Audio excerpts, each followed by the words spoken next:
তাই বলে ভাববেন না আমি ক্রিকেট খেলা দেখি না। এবার বিপিএলে নতুন নামে যে আসছে শাকিব খানের ঢাকা ফ্র্যাঞ্চাইজির লোগো প্রকাশ। বাংলাদেশ প্রিমিয়ার লিগের আসন্ন আসর শুরু হওয়ার কথা 2024 সালের ডিসেম্বরে। সূচি এখনও চূড়ান্ত না হলেও বিপিএলের একাদশ আসরটি সামনে রেখে ফ্র্যাঞ্চাইজিগুলো ইতিমধ্যে নিজেদের পরিকল্পনা সাজাতে শুরু করেছে। বিপিএলের আসন্ন আসরে ফ্র্যাঞ্চাইজির মালিকানায় থাকবে ঢালিউডের কিং খান খ্যাত শাকিব খানের কোম্পানি রিউমার্ক হারল্যান্ড। ঢাকার দলে নামের ভার সমর্থকদের হাতে ছেড়ে দিয়েছেন ঢাকার মালিকপক্ষ। ফেসবুকে জনমতের ভিত্তিতে অবশেষে চূড়ান্ত হয়েছে নাম। আগামী ডিসেম্বরে শুরু হতে যাওয়া বাংলাদেশ প্রিমিয়ার লিগে ঢাকা ক্যাপিটালস নাম নিয়ে আসছে এই ফ্র্যাঞ্চাইজিটি।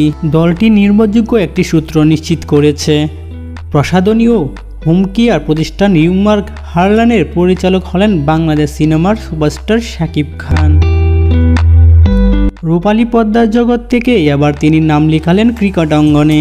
ইতিমধ্যে সাইনিং মানসহ আনুষ্ঠানিক প্রক্রিয়া সম্পূর্ণ হচ্ছে বলে সূত্রটি জানিয়েছে। নাজমুল হক সুয়েম, ডেইলি স্পোর্টস আপডেট।